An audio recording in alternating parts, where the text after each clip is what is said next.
So good afternoon, everyone. Welcome to the second session of today's Global Symposium. I was planning to say welcome back, but thank you for staying, actually. We will be focusing on lessons learned from enhancing national ownership.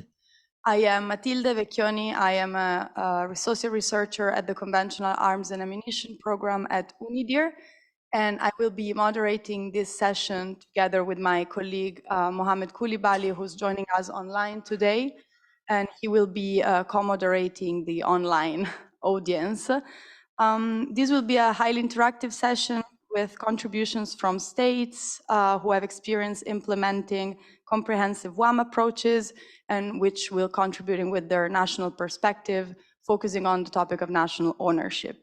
As some speakers will be taking the floors from online, and a lot of them in French, I encourage you already from now to keep your headphones on and be ready to switch for the interpretation, which is provided for this session.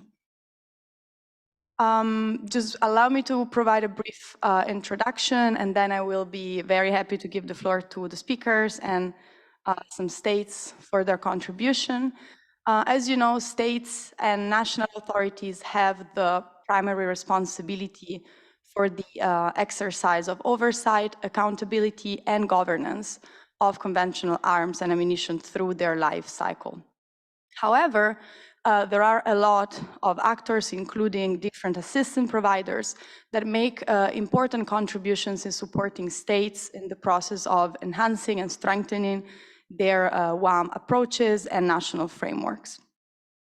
To ensure that this support is provided with a focus on national needs, it is particularly important that governments are able to identify and have a complete knowledge of their needs and their priorities. This way, they will be able to request international assistance and support, and then contribute to the prevention of diversion, proliferation, and misuse of conventional arms and ammunition.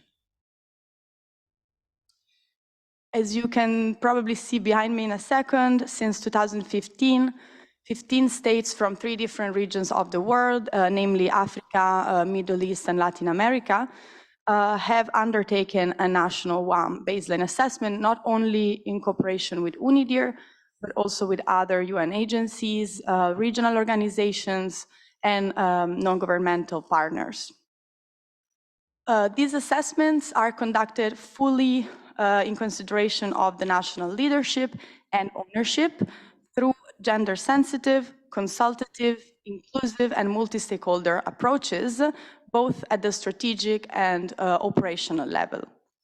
As some of you may know, a primary result of these assessments is a national roadmap that states have been using or can use to strengthen their strategic and operational capabilities.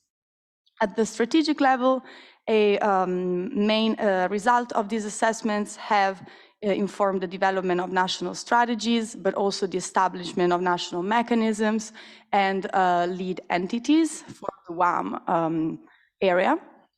At the operational level, they have served in the development and/or review of action plans, procedures, as well as in capacity building efforts. So as I mentioned before, this session will really be an opportunity for states, both that have conducted a WAM baseline assessment, have been implementing roadmaps, but also other states to inform us of their approaches, but also the challenges they've been encountering, lessons learned, and good practices at the national level when it comes to implementing WAM frameworks and comprehensive approach. I will be projecting behind me the key questions that will be inspiring today's discussion, but you should also have them in the agenda that is printed and should be in front of you or at the registration desk. So please just take a look at the questions, because those will be informing states' contributions to this session.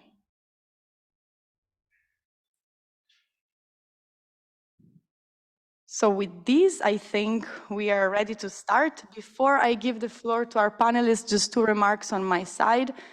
The first is that while 3 great speakers will be leading and breaking the ice for this session, This is really about states' contributions, so please take the floor here in the room or online to contribute with your perspective. My colleague Mohamed will be moderating the online session of these interventions, so I will be very happy to give the floor to him later on. And please do not hesitate to also pose any questions at the end of our discussion. As my colleague Sarah mentioned at the opening, we have also an online poll questionnaire. It should be a QR code at the entrance. Please also take a moment after this session to fill that in, because that will inform session 4. And so we would be very happy to have your feedback and integrate it throughout the session.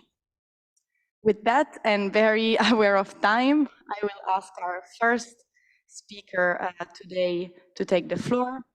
And please, let's try to be brief so that everyone get a chance to share their experiences.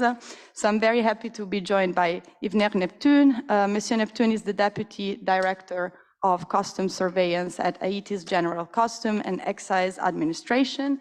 So he represents Custom in Haiti's interagency task force, developing its national strategy for disarmament, demobilization, and reduction of community violence.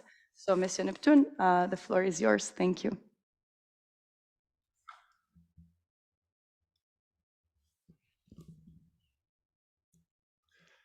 Good afternoon, everybody. It's a great honor for me to be able to talk to you about WAM, in particular in Haiti, where WAM is regarded as an instrument for reducing community violence. But I would like to take this opportunity to thank UNIDIR, and I would add to this list the Integrated United Nations Office in Haiti, without forgetting the technical support of UNIDIR. I know I don't have much time at my disposal, so I will get to the heart of my subject right away. As you will know, when talking about weapons and ammunition management and reduction of community violence, formally and in Haiti, it was sufficient to project the Cité du Soleil on a screen. Cité du Soleil was a shanty town which until the 1990s had about 300,000 people. Now in 2023, there are 2 million people living there in Cité du Soleil. And of course, there were the Totomaco militias and paramilitary forces reigning there. Now the force of arms is everywhere. In Haiti, it has 10 geographical departments.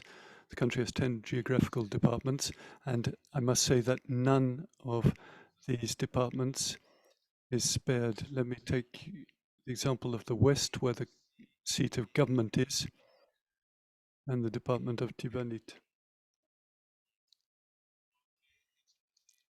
In short, our presentation will be based on this plan.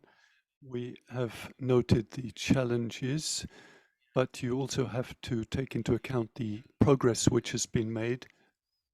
And the most important thing is to be able to come up with some prospects for the future.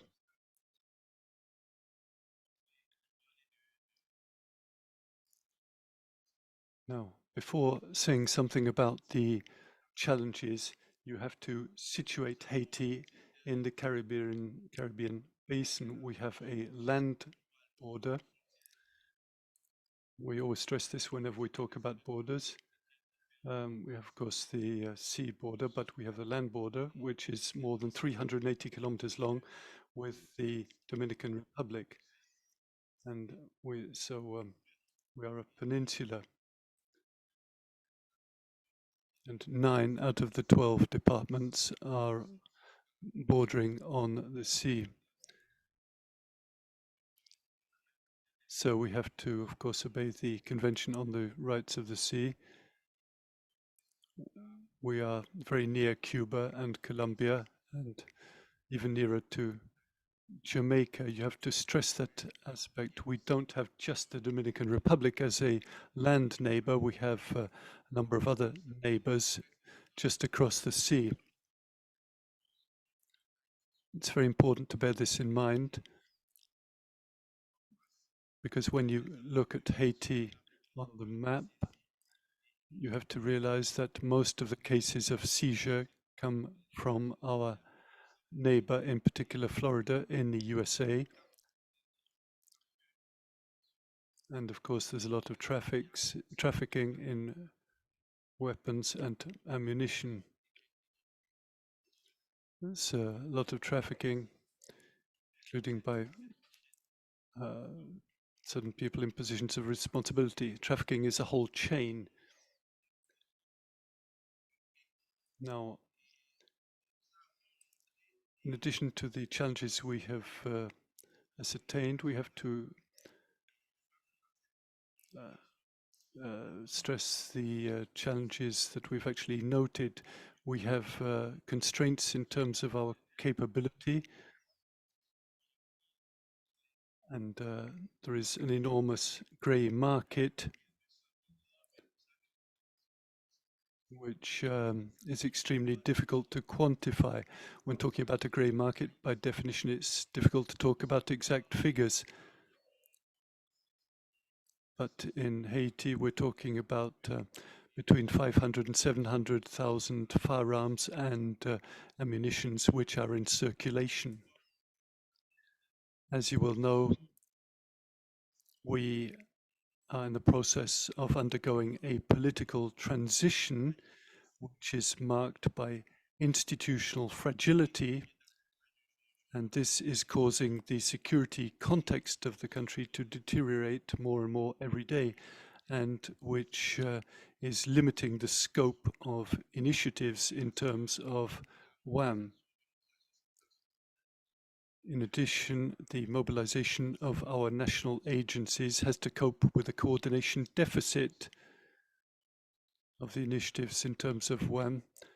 The Haiti police force does not have enough manpower. And then there's the land police, the BLTS, the office which combats trafficking, and the Coast Guard service. All these entities are mobilized in combating firearms in Haiti. There's also the service of the Haitian Customs through its Customs Surveillance Unit, of which I am the Deputy Director. They are managing to mobilize their efforts in order to contain and reduce weapons trafficking in Haiti. Moving on now to the major challenges, we must bear in mind our legal and juridical framework, which is obsolete, which no longer reflects the realities.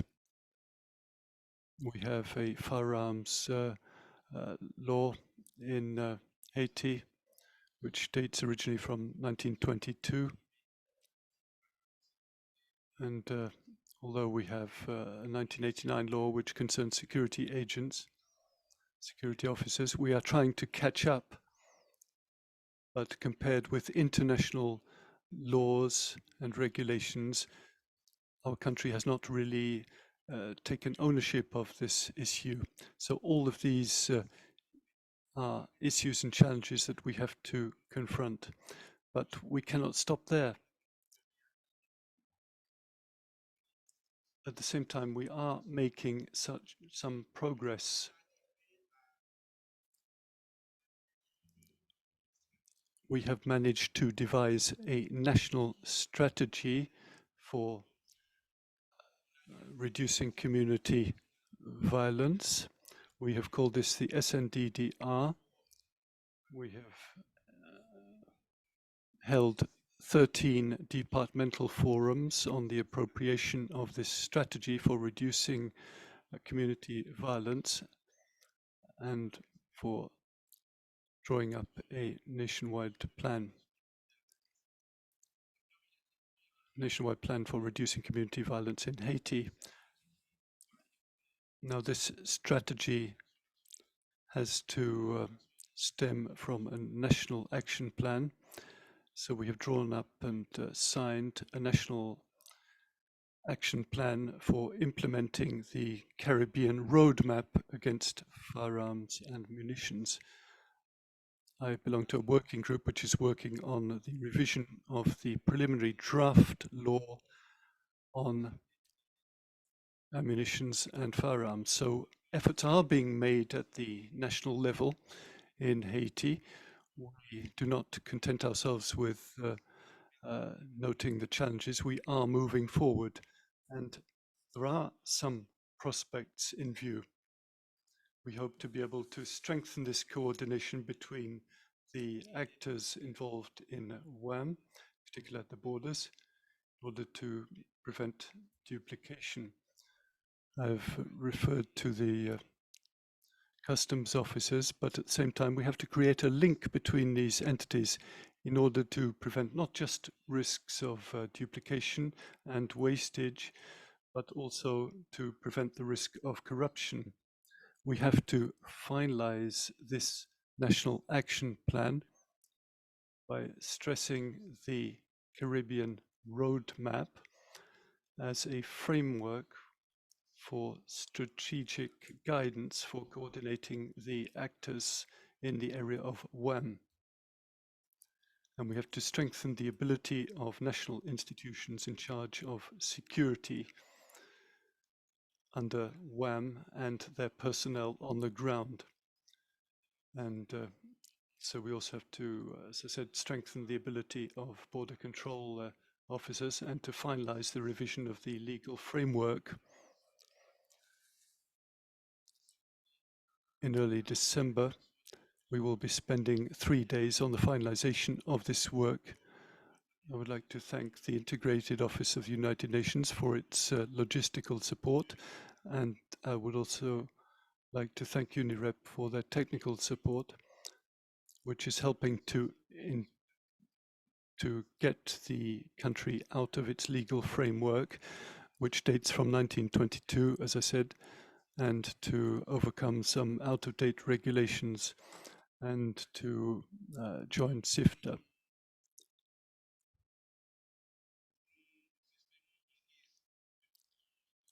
By way of a conclusion, I hope I have been sufficiently concise.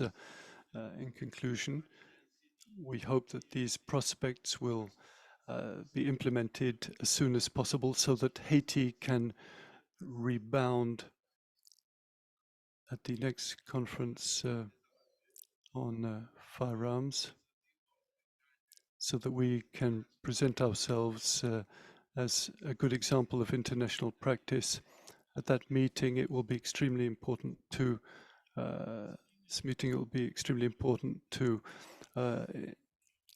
provide an example which will inspire other states.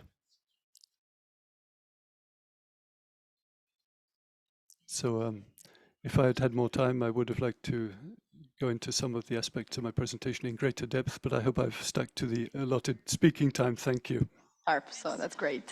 So on this last note, on the importance of sharing experiences, I think I'm very happy to move on to the next panelist for today's session, Samuel Williams Yeboah. So Samuel is the Executive Secretary of the National Commission on Small Arms and Light Weapons in Ghana. So Samuel, please, the floor is yours. Okay, good afternoon, and thank you for this opportunity. And normally before I start the presentation, I just give a brief about Ghana.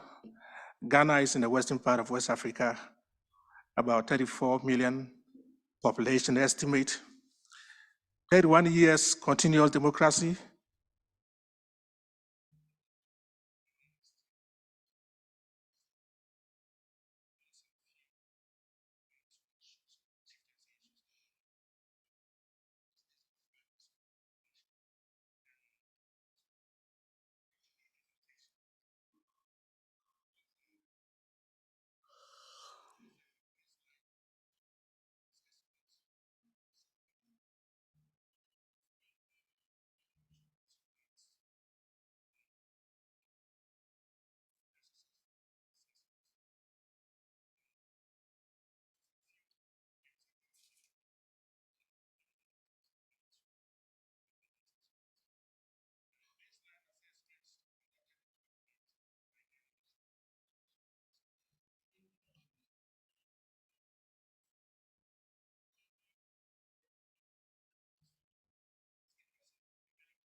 it's been submitted through the process, through the presidency to Parliament for it to be approved.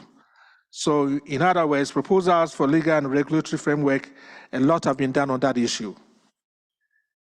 The issue to be covered by the updated legal and regulatory framework includes unlawful manufacturing of explosive, regulation of arms brokering, establishment of an international institutional technical committee for authorizing arms transfer, establishing clear and objective criteria for assessing applications for civilian firearms licenses. In other words, these things were part of the new framework we are trying to put into place for the arms and ammunition laws, updated one. Some few challenges. Challenges faced by the Commission in Ghana include a resource constraint, poor public sensitization, unstable security situations, and coordination challenges. And practically, when I say public sensitization, it means that there was not a lot of public education on small arms and light weapons in the country. And since the baseline assessment, we've done a lot to improve the system, talking about public education and awareness. Progress and commitment. Progress made in strengthening weapons and ammunition management thanks back to the 2019 baseline assessment. Ghana's commitment to addressing the proliferation of small arms have been improved. As you can see in the pictures, that was the first picture talks about the meeting between the UNIDIR in collaboration with Ghana Security Services and doing it. The second one talks about doing the discussion and the conferences, and the fourth and the fifth one was the demolition and validate weapons that was collected some few years back. In conclusion, states must recognize their role in global efforts for responsible arms management, importance of sound weapons and ammunition management for safer and more secure future. And finally, that's what I can say about after the baseline assessment 19, there have been a lot of improvement in the sector of arms and ammunition management in Ghana. I thank you for my submission, and I'm ready for any other further questions. Thank you. Thank you very much, Samuel, also for keeping to the time, but also for sharing Ghana's experience with the one baseline assessments. I really hope that some of the thoughts you shared will trigger some similar and more contributions from states that has worked with UNIDIR on these assessments. With that, I'm very pleased to give the floor to our first speaker online for this session, Mohamed Salah Ahmed. Mohamed is the national one focal point for the federal government of Somalia. He worked at the Office of National Security at the presidency, overseeing government efforts to lift the UN arm embargo on Somalia, and implemented the national weapons and ammunition strategy, which then led to the review of the arms embargo measures. So if Mohamed is online, I would like to give him the floor. Thank you.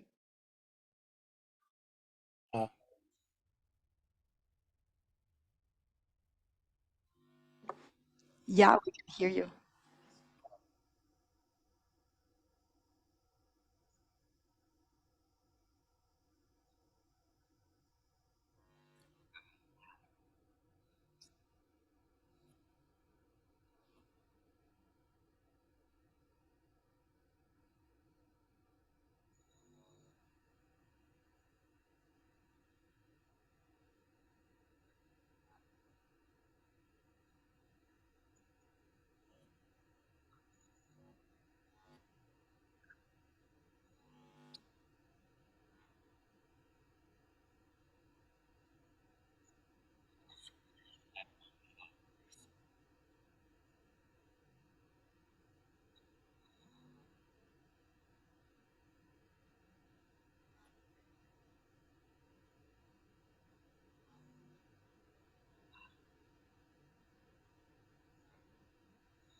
Thank you so much, Mohamed. That was very, very timely as well. And thanks for mentioning not only the national strategy that stemmed from the baseline assessment, but also the action plan and the national coordination mechanisms.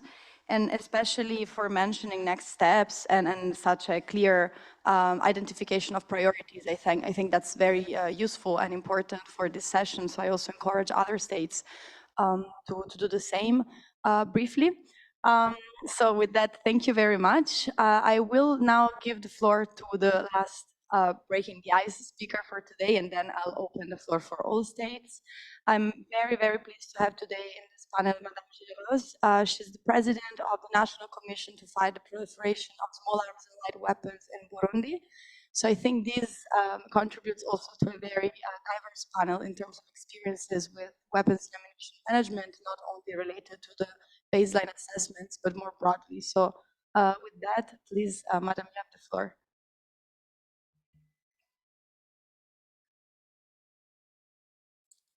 Thank you for giving me the floor. Good afternoon, everyone. I'd like to join the other participants in thanking the organizers of this symposium. You're quite numerous throughout the world joining us. And I thank you for choosing Burundi to speak today. I would like to present to you where we stand in Burundi concerning weapons management. We do not have a weapons plant, but we have a flow of weapons, even though we do not have any manufacture of it. But so they come from wars that have existed since the 1950s back in the Great Lake regions and above all in neighboring countries. Now there are armed conflicts in our neighboring country, which is the DRC. Burundi has known a number of crises since 1960, and this has affected different parts of the population and has affected civil defense. The weapons came from security stockpiles of the government, and some came from political armed movements who were sourced elsewhere. Talking about our framework actions, we have a number of international legal instruments and regional instruments to fight for prevention, control, reduction of the fight against the illicit use of these weapons. And we are fighting to eradicate illicit trafficking of light weapons and in all aspects, which we call POA, and the international instrument of tracing. As the first instrument, the POA, has already been ratified by Burundi, but for the ITI, it has not yet been ratified. It is pending.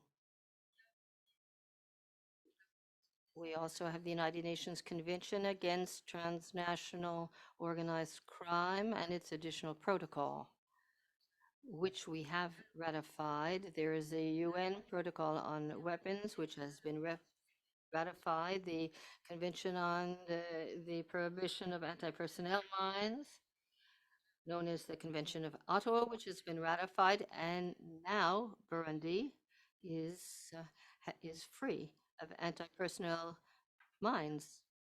There's also the Convention of Weapons of Ammunitions, which has been ratified, and we have the Convention of Nuclear Weapons, the Declaration of Geneva on Armed Violence and Development, and the Nairobi Protocol on the prevention, control, and reduction of weapons in the Great Lake region and the Horn of Africa and neighboring states. We have a national security policy, and we have a national strategy fighting against proliferation of weapons and disarming civilians.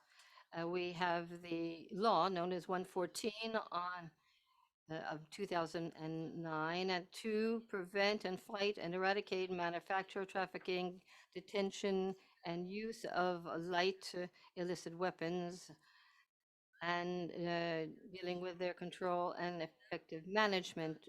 Our reference is to prohibit holding of weapons by civilians, and to prosecute all violations against the rules concerning weapons and implementation according to the Penal Code.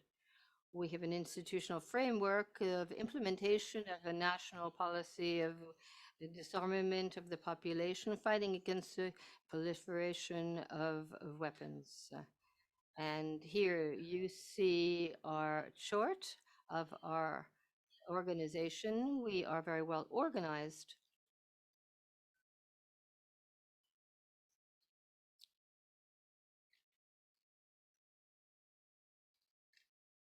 You can see, and our achievements: we have developed and implemented national action plans. We've strengthened our capacities for the disarmament of the civil population, fighting against proliferation of weapons and armed violence. We have been collecting and destroying weapons, and we have been marking state weapons, because for the police, all their weapons have been marked, and now we are marking more weapons of the military. We have been recycling pieces of weapons that have been used as art objects, and we've been recording the national database for the weapons that have been marked. We've been monitoring armed violence, and we've been promoting cooperation with the regional centers of small arms, which is based in Nairobi. And there we've been pooling our experience with the Central African Republic and South Sudan, and we have spoken with delegations to exchange our experiences for our different national commissions with Côte d'Ivoire, Congo Brazzaville, the Central African Republic, and South Sudan, and other countries. Our achievements that Burundi has carried out with our POA. We have a regional excellence center on disarmament, and Burundi has been selected to host the center on disarmament in the East African community.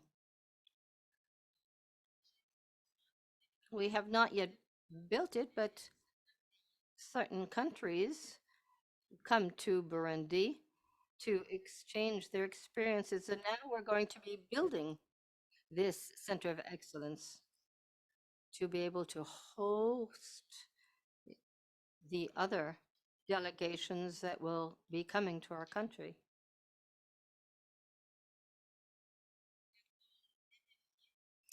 What are our challenges? Well, of course, there are quite a few. We have policies that have not been implemented because financing is irregular. And I could give you an example in following concerning our fight against proliferation. The NREC, we had financed an activity to introduce a gender element but we have not been able to include this policy because it's not a priority for Burundi. So we won't be able to carry it out. We have tried to the issue of universalization of these instruments. Some of these tools exist in English, whereas our official language is French. This is also a challenge for us. So the instruments and the tools must be translated. Another challenge?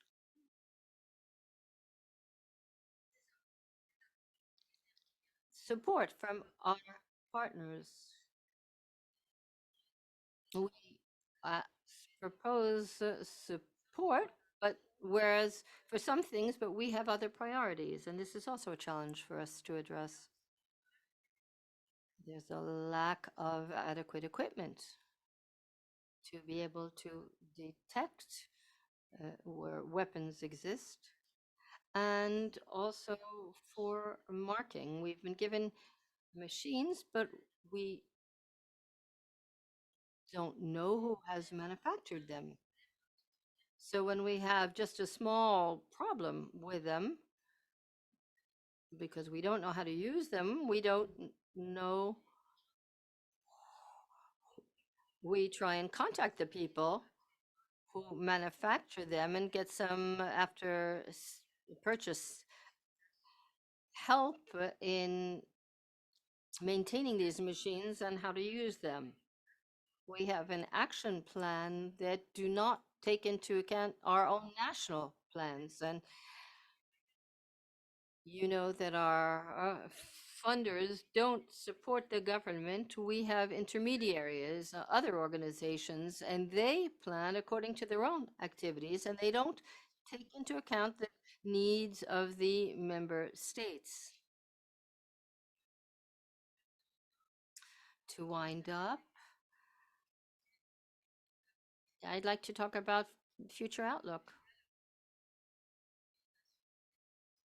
We are mobilizing financing so that we'll be able to implement programs to fight against the proliferation of the weapons and building standard infrastructures for the Center of Excellence on Disarmament. We will be purchasing a transformation unit for the different spare parts that so we can that are destroyed to recycle them and turn them into objects that will be useful to the community. When we have weapons, they're in metal. We do not destroy them. We try to turn them into something that can be useful to transform them in something useful for the population. We are promoting and strengthening transnational cooperation with our neighboring countries and entities. And we are strengthening the Observatory for Armed Violence, and we are advocating to ratify universalization of international instruments and regional instruments. And we are trying to give training to help for the social reinsertion for people who used weapons. Much for this contribution. I think, as per the others, it provided a lot of very concrete, not only challenges, but also ways forward and next steps at the operational and practical level. So with that, thank you very much. So I would like to open now the floor. I know that many colleagues from other member states would like to share their own experience when it comes to weapons and ammunition management. So before opening the floor to the room, I would like to check with my colleague Mohamed online. I'll give you the floor first and see how many states online would like to briefly share their experiences. A reminder, please keep this around 2-3 minutes, just a brief contribution so that we manage to get as many as we can before closing the session. Thank you.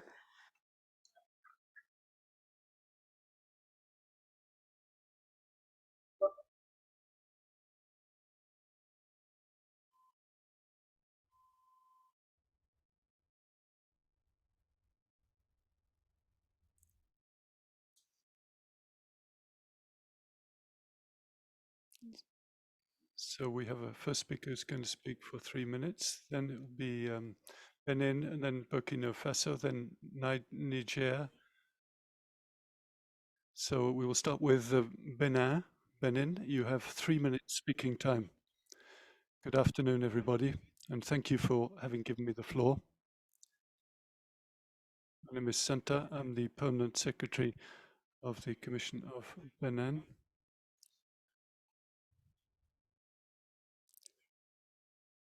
The first regulation was done on the 28th of March 2022. We covered all the key areas, and we've addressed the challenges that we had encountered. Thanks to this evaluation, we were able to identify all our weaknesses with regard to weapons, and we also observed a great challenge with regard to our legal framework. There were some inadequacies. There's also another big challenge, that is physical management of weapons and ammunitions. Thanks in the context of a difficult security context of terrorism. So this poses challenges for the security of arms depots. We also observed a challenge with regard to record keeping and data storage. So we need assistance in this area in Benin in order to be able to solve all these challenges. We also need assistance with weapons marking and assistance with protecting the depots and with the rehabilitation of depots and transforming them into new depots. We need technical capabilities, and we need to increase the capabilities of the staff with regard to weapons profiling. And we also need training with setting up databases in our country. I've tried to be brief in identifying our needs. Thank you. Thank you, Benin. I think your message got across. You focused on the main points. We've understood the assistance you were requesting. Burkina Faso, would you like to follow on? Burkina Faso, you are online. Good evening, everybody. I did not hear you. I don't know whether I can start. Yes, dear colleague, you can start. Thank you, UNIDIR, for giving us this opportunity. We base ourselves on the basic evaluation which was conducted by Burkina Faso in 2018 concerning surveillance, responsibility and management, implementing the frameworks and the relevant national processes for acquiring materials, storage and transfer.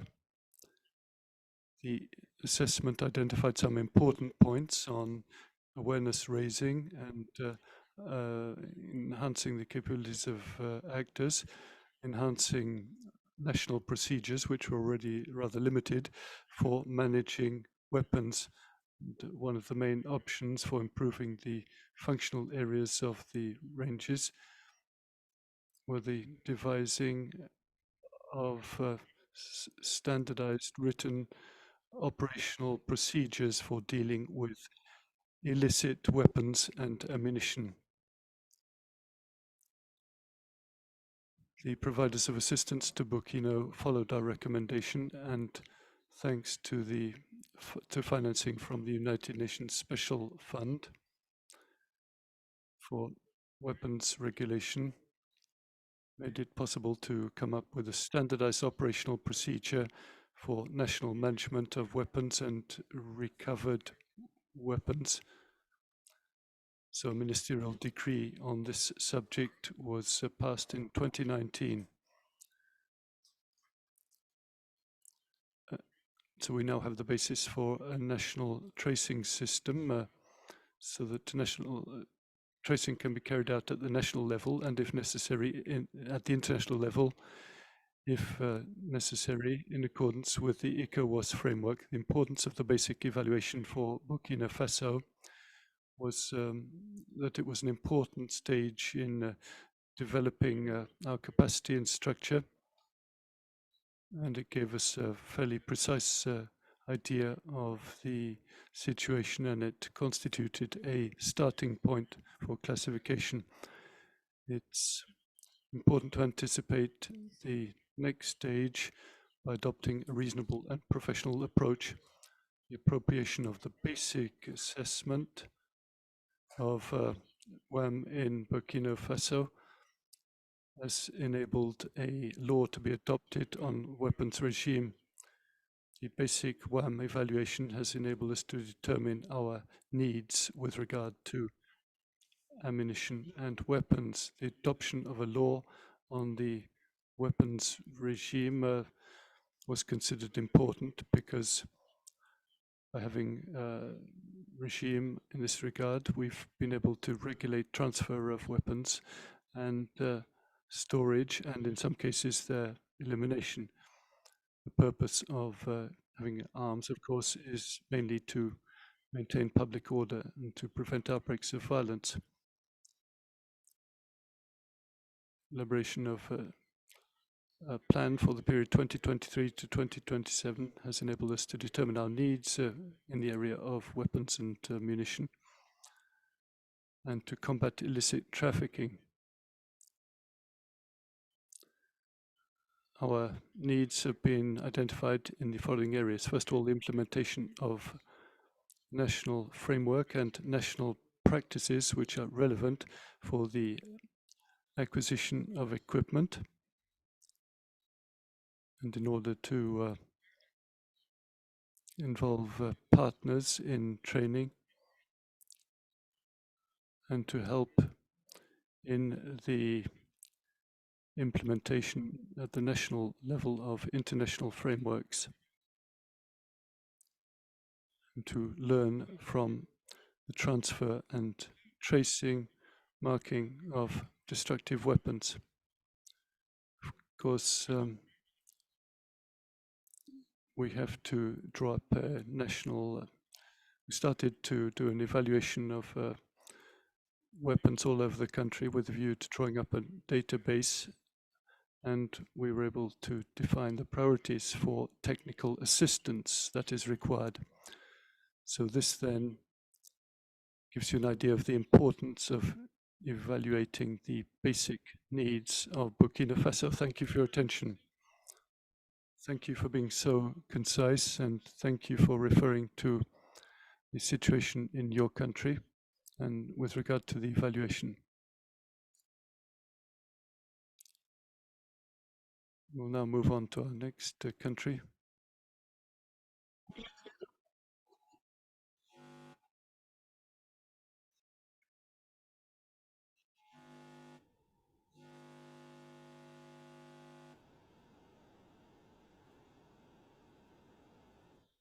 Central African Republic, you have the floor.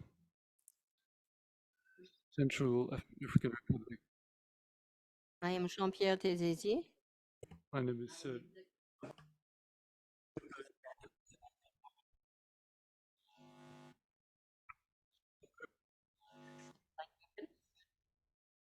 and the Coordination Committee. I'm the assistant of the Secretariat of Technicals carrying out sanctions of the United Nations in the Central African Republic. We are going to share with you some of the decisions that have been taken on good practices in terms of weapons management, and our achievements, the challenges regarding our work in the future. According to two studies of 2008 and 2017 on the Central African Republic on the use of weapons, more than 120 weapons are circulating on our territory, we've learned. And faced with this challenge, the government has undertaken a number of actions to reduce the illicit circulation of weapons in the Central African Republic. So our work is comprehensive. We have worked out an overarching policy in 2017 and in 2023, developing a tool that is essential in taking stock of the situation of the life cycle of weapons in the CAR. So this baseline has given us practical actions that we are coordinating. And this coordination of actions is sectorial. And we're working with all the different entities that work on controlling weapons. Now, these interventions have allowed us to make progress in managing our small weapons. We have been able to write an inventory of, and every organization knows where they stand. This is facilitating coordination with the different partners who come to support us in the CAR. And especially in response to the benchmarks assessments that we've judged to be necessary. Secondly, the assessment also allows us to determine our needs.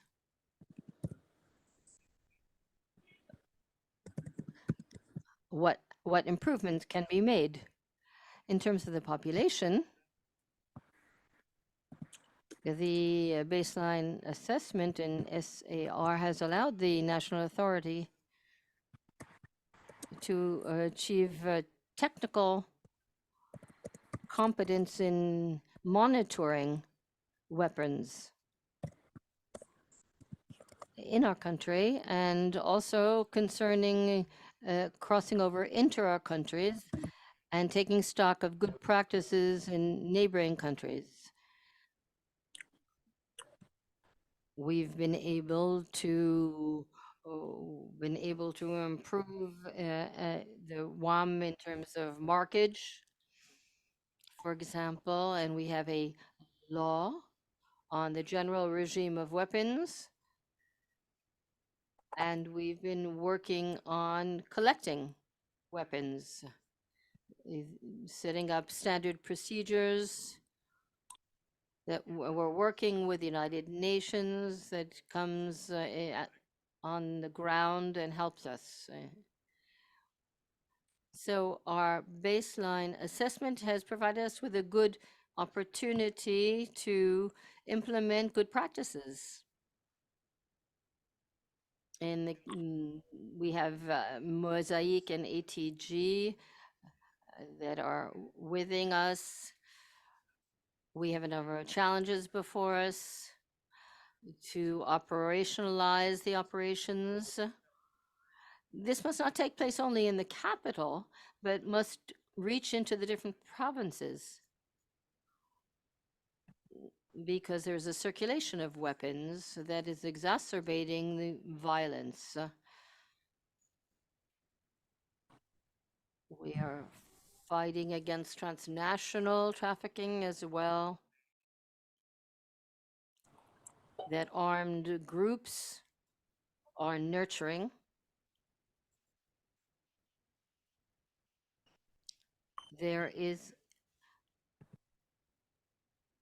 And so the weapons are allowing these different groups to carry out their armed conflict. So technically, we are working in the Central African Republic, above all in marking, so that our final users' identities are marked, so that we can trace the weapons, and this will facilitate the exchange of information. I'd like to thank you for allowing me this opportunity to share our experiences with you. Thank you, CAR, and thank of all of you online.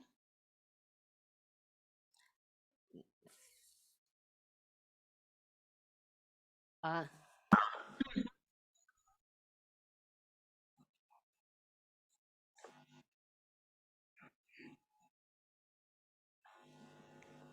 you, Mohamed, and thanks to all the participants online for their sharing of experiences.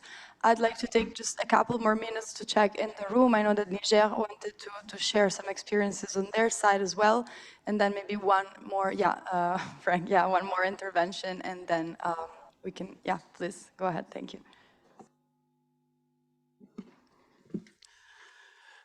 Merci, je suis le... My name is Salah. I'm the Permanent Secretary of the National Commission for Collecting and Controlling Illicit Arms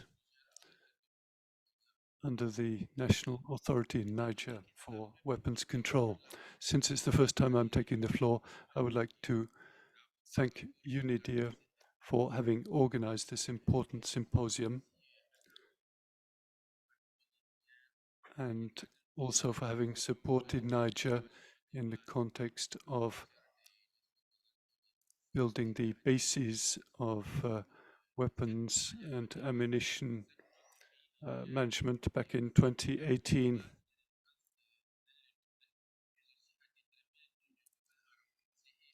We've set up some benchmarks in this area and also have drawn up some recommendations.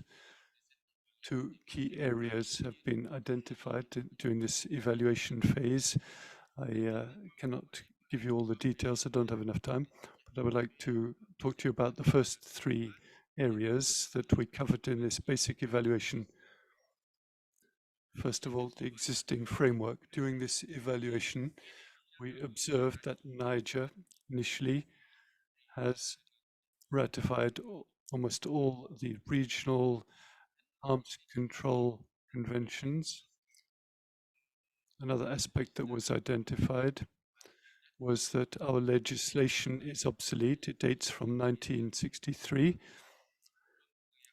only 3 years after we gained sovereignty. We have a new draft bill, which is in preparation, but there is a lack of reports. Some recommendations have been made. A draft law has been was prepared last October and is in the process of being adopted. As regards the reports, before the evaluation, even though we had ratified almost all the international instruments, we had not been doing periodical reports, but now we have rectified that, and we have been doing the initial reports by way of regularization, and except for the last one, which we are doing now. And we have also done a number of United Nations reports. The second area which has been identified is coordination. There is an institutional framework in our country which groups together all the national bodies which are combating the proliferation and illicit trafficking of weapons. There is also a technical committee. So specific committees can be set up. We have a committee called the SSM, a technical committee which manages everything with regard to WAM in Niger. So this is something we observed during our assessment, but at the time the assessment was done, we realized that we did not have an up-to-date action plan. So we decided to draw up a national action plan for the period 2019 to 2022. The last area is arms marking.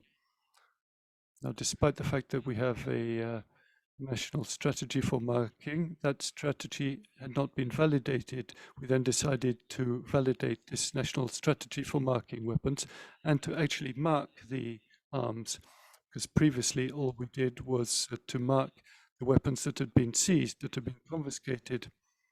But after that evaluation, we started to mark weapons held by the government. It was starting in 2019, and now this marking process is still in progress, and also we are marking weapons held by the customs authority. Don't have enough time to mention all the other areas, but in short, we are correcting the deficits. We now want to draw up a national strategic plan, because our commissions take into account conventional weapons, light weapons, nuclear weapons. So we want to cover all these types of weapons. Our national commission is one of the rare commissions which is represented in all the regions. So we have regional commissions in each region, which are directed by the governors. And we want to strengthen education in the field of the risks of weapons and ammunition. We want to continue marking in the area of weapons control. We want to carry out marking operations, but without forgetting SSM and the need to adapt our infrastructure. Thank you for your attention. For sharing Niger's experience. I think that was very useful. I would give 2 additional minutes for Liberia, and I see Nigeria in the room who would like the floor. And then, unfortunately, I think anything else we might welcome that in writing. But please, Frank, you have the floor. Thank you, Matilde. Since this is my first time speaking, distinguished colleagues, excellencies, I would like to thank UNIDIR for organizing this meeting, this symposium. And I would like to talk about Liberia efforts when it comes to weapon ammunition management. Liberia is strengthening WAM at the national level. And because of time, I will just be brief and talk about some of our national efforts. I will look at the legal and regulatory frameworks, our physical security and stockpile management, PSSM, our ongoing WAM efforts, our planned WAM activities, challenges, and gaps. On our national framework, we have enacted into law amendments to our Liberia Firearms Law of 2015, integrating the ECOWAS Convention and that of the Arms Trade Treaty. And also we have created a Liberia National Commission on Arms, integrating tenets of the ECOWAS, tenets of the Arms Trade Treaty, thereby expanding our mandate from Small Arms Commission to the Arms Commission. So we are the only country now in West Africa that is a full-fledged Arms Commission. On our physical security and stockpile management, we have benefited from several regional PSSM trainings. In Liberia, we hosted that, conducted by ECOWAS. On our PSSM, we have retrieved over 500 pieces of firearms, 250,000 ammunition, explosives and other related materials. And as we speak, in October of last year, we destroyed 500 pieces of firearms and 250,000 rounds of ammunition. The first public destruction exercise after our post-era when Mohamed departed Liberia. And also on our ongoing efforts, with support from the Okwati project, we are in the process of hiring national, technical, and legal consultants to lead the development of administrative regulations to support the implementation of our Firearms Act of 2022 as amended. With support from the same Okwati project, we are now setting up field offices in Lofa and Sino counties to support our decentralization plan. What are our planned activities? One, we intend to popularize our Firearms Act of 2022. We tend to harmonize our penal code with the Firearms Act of 2022. Let me just expand on this a little bit, just for 1 minute. In our jurisprudence in Liberia, we have the penal code that is used for prosecution on criminal offenses. And now we have the Firearms Act of 2022. Under the penal code, offenses for illegal possession, manufacturing of, and all that for firearms is just a misdemeanor. Confiscate, fine you. Under the firearms law, we made it a criminal offense that you can go to jail for illegal possession for not more than 5 years, for illegal importation, or not more than 25 years. So, and our criminal justice system will use the penal code to prosecute.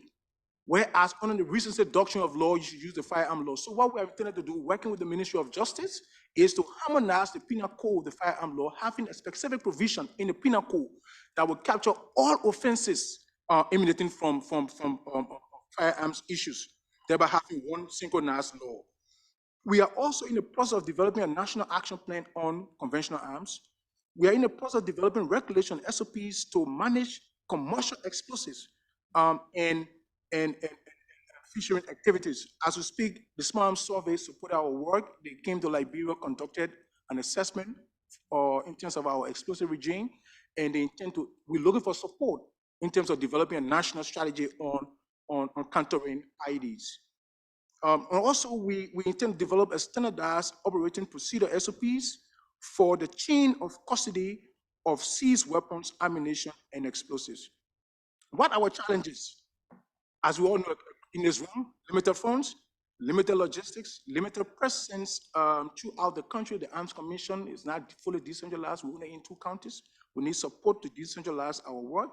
Limited specialized expertise at state security agencies and the commission. We are thankful to CAF. They provided all training for our national security agencies, wherein they were able to strengthen our record keeping. And we look for the additional support in terms of our record keeping, digitizing our record keeping between security agencies for the purpose of exchange of information. Thank you. Merci. Gracias. Thank you. Merci to you. And with that, I think we're ready for our final intervention of today from a representative from Nigeria. Again, please let's try to keep it short so that everyone can get a coffee before the next session. Thank you.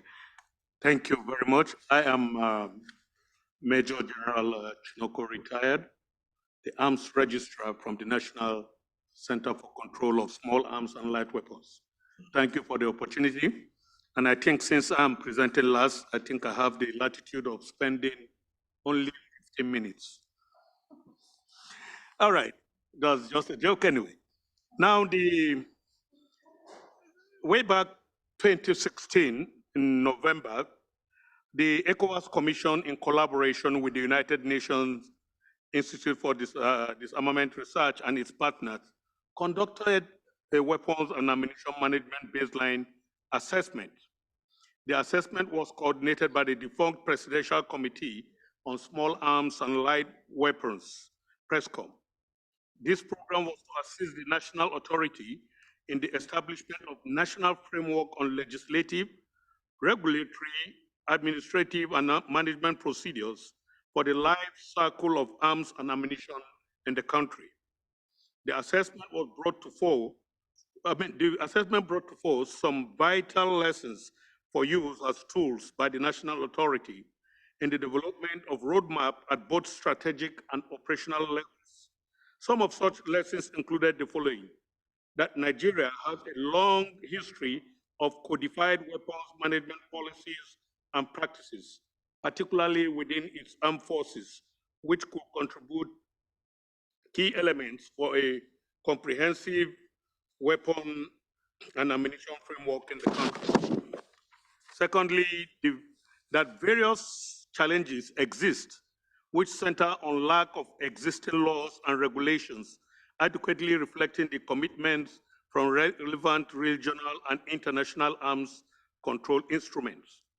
That there is a strong need to update the national legal framework governing weapons and ammunition management in the country. Consequently, the assessment identified some challenges to effective WAM in Nigeria, bordering on lack of national legal framework, as well as ineffective coordination mechanisms. Other issues identified included inefficient transfer control, non-adherence to weapon marking rules, record keeping, as well as physical and stockpile management challenges. Furthermore, the assessment report raised concerns in security situation in relation to WAM in the country. It enumerated factors contributing to insecurity, to include pilferage, theft from state stock, passive deliberate diversion from state stockpile, and unlicensed craft production of weapons. Others were illicit trafficking across poorly secured borderlines, as well as maritime smuggling, among other factors. Accordingly, the assessment outlined numerous options that could mitigate the identified issues and challenges, thereby enhancing national ownership of efforts and processes to strengthen institutional and operational capacities, policies, and practices for true live weapons and ammunition management. The government of Nigeria, through its National Center for the Control of Small Arms and Light Weapons, has since the last WAM assessment made tremendous efforts in enhancing its activities towards the development of a roadmap to tackle identified challenges in order to combat the menace of proliferation of illicit small arms and light weapons in the country. Therefore, some of the efforts of the center in line with the recommended options are as follows: development of software for the maintenance of central database of small arms and light weapons, the collation of data from arms-bearing security agencies for the database is in progress. Extended coverage to the 6 geopolitical zones of Nigeria in order to increase the scope of operation for optimal results. Development of an updated database for licensed blacksmiths specialized in firearm fabrication in the country. This is aimed at enhancing control of illegal production and fabrication of small arms and light weapons, including improvised craft-made weapons. The act and also the bill for the establishment of the center is also currently under consideration in the Nigerian National Assembly. This will provide strong legal backing for enforcement of regulations of the center. Issues of specific codes to all arms-bearing security agencies to facilitate marking of all weapons, while efforts are ongoing to commence the marking of all existing small arms and light weapons in the inventory of the arms-bearing security agencies in the country. We also into refurbishment and upgrade of armories of magazines of selected agencies for enhanced safety and physical security. In this place, I would want to appreciate Mines Advisory Group for partnering with us in fixing some of the armories.